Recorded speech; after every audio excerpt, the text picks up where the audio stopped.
আজকে আমরা এই ভিডিওতে আপনাদেরকে শেয়ার করব যে মৌসুমী দ্বীপ যখন আপনারা ঘুরতে আসছেন, যে অ্যামাউন্টটা আপনি পে করছেন থাকার সাথে থাকছে 4 টাইম ফুডস। তো সেখানে কি কি থাকছে, ফার্স্ট হচ্ছে আপনাদেরকে লাঞ্চটা দেখিয়ে দিই।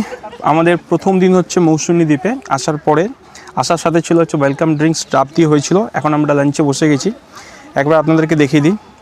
ভাত আছে, তার সাথে হচ্ছে আপনার আলু ভাজা, এটা হচ্ছে আপনার আলু পটলের একটা সবজি, স্যালাড আছে, সাথে হচ্ছে আপনার ডাল, আর 2 রকমের মাছ থাকবে এরকম সাইজের একটি চিংড়ি, আর সেকেন্ড হচ্ছে আপনার পমফ্রেট, এর সাথে হচ্ছে আপনার চাটনি এবং পাঁপড়।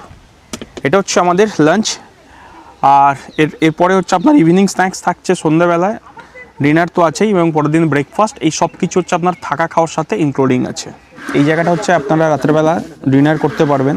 লাঞ্চে আপনাদেরকে আমরা ওই জায়গাটা দেখিয়েছিলাম। ডিনারে হচ্ছে আপনার থাকছে হচ্ছে চিকেন অথবা মাটন, তার সঙ্গে ভাত বা রুটি যেটা আপনি কমফোর্ট নিতে পারেন।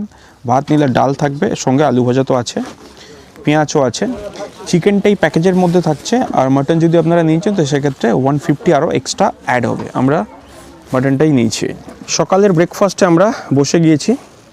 সো এই ব্রেকফাস্টের সাথে শেষ হবে হচ্ছে আমাদের আজকের একদিনের মৌসুমী দ্বীপ ভ্রমণ। এই ব্রেকফাস্টে থাকছে হচ্ছে আপনার লুচি, তার সাথে ডিম সেদ্ধ, একটি করে মিষ্টি এবং আলুর তরকারি।